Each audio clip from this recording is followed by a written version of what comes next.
Chris had been after me for a very long time to go to one of these retreats, and I had rejected the idea for some time. It was difficult for him to go.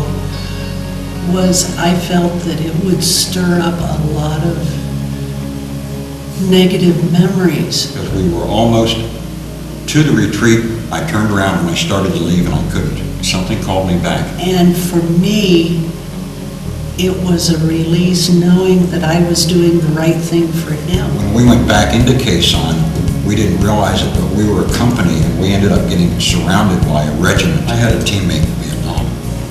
We'd been teammates for about 7 months and I felt him get shot. We were that close. And also during that firefight, you felt like you had a protective dome over you.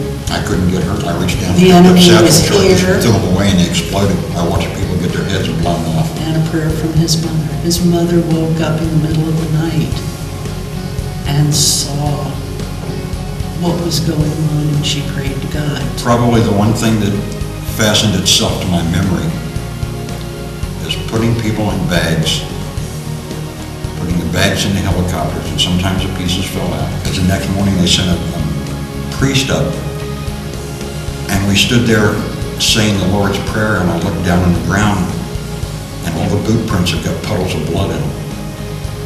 And you're trying to figure out why. And I came home, the girl that I thought I was in love with told me, "You're not the same." And my parents all thought that I was a little bit weird because I would just go off into a corner and sit there and get quiet, and they didn't know how to approach me. And it was very unique because I ran into a man at the retreat that had been in the same area, in the same war, just months before I was in the same place. Funny thing, there had been an incident that occurred to me in Vietnam long ago that was always something that I had a question about, something I had a doubt about. And I asked this man a question about whether or not this was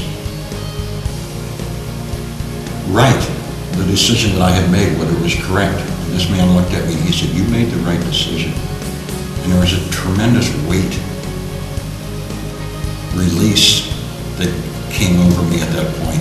The Holy Spirit was in those rooms, in the small groups, with the ladies. When we got together in a large group, you could feel the Holy Spirit just surrounding all of us. And yes, I have been more peaceful. I've been able to approach it differently, and I can only think that it is something from God. It's a peace that He has given me throughout this. The amount of love and caring that was in there at this retreat, the Welcome Home initiative, was just phenomenal. There was a Welcome Home that was many years